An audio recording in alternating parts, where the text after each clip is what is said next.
The Whispering Woods, a name whispered by locals, never spoken aloud. Dark, brooding trees stood sentinel, a place where sunlight dared not penetrate. Centuries of secrets hid beneath a carpet of decaying leaves. Nothing good lived within, only whispers and fear. Superstition, please. I don't believe in such nonsense. I'm not afraid of some old wives' tales. They don't scare me at all. I've hiked tougher trails than this. This one should be a piece of cake. Emma scoffed at superstition. She found it amusing and outdated. An avid hiker, she embraced nature's challenges. Every hike was an adventure. The woods held no fear for her. They were her playground. She packed her bag, water, snacks, and a few essentials. Compass, granola bar.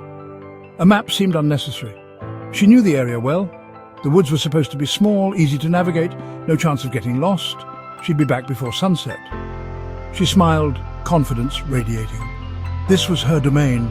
The woods held a strange allure, a silent invitation she felt drawn to explore. The woods pressed in, suffocating, as if the trees themselves were alive, watching. The air grew heavy, thick with the smell of damp earth and decay, mingling with the scent of moss and old wood.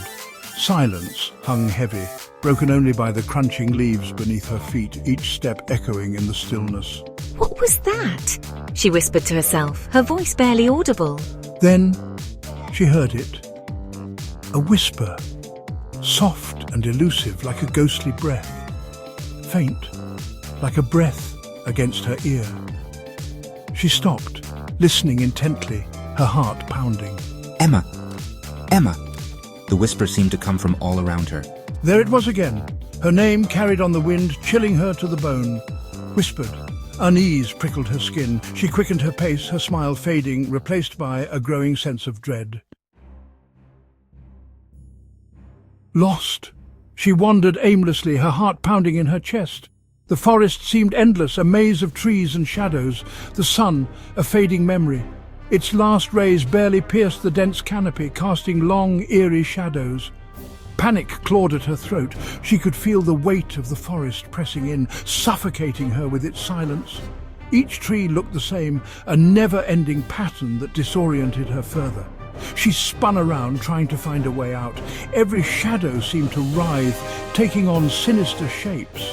Her imagination ran wild, conjuring creatures lurking just out of sight. The whispers grew louder, surrounding her, mocking her fear. They seemed to come from everywhere and nowhere at once. A cabin, finally some hope. She stumbled towards it, her legs weak with relief. Maybe she could find shelter, safety. Then she saw it.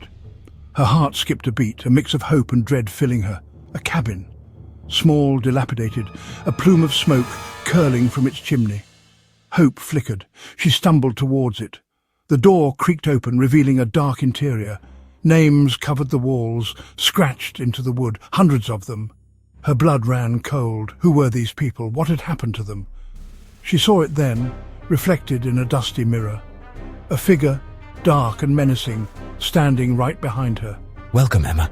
The word sent a chill down her spine. How did it know her name?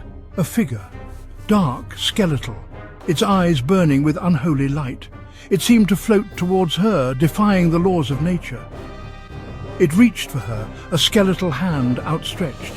She could feel the cold emanating from it, freezing her in place. Her scream echoed through the silent woods, a desperate cry for help that went unanswered. The next morning, a search party entered the woods. They found her name etched into the cabin door. Added to the ever-growing list on the cabin door, another lost soul claimed by the forest.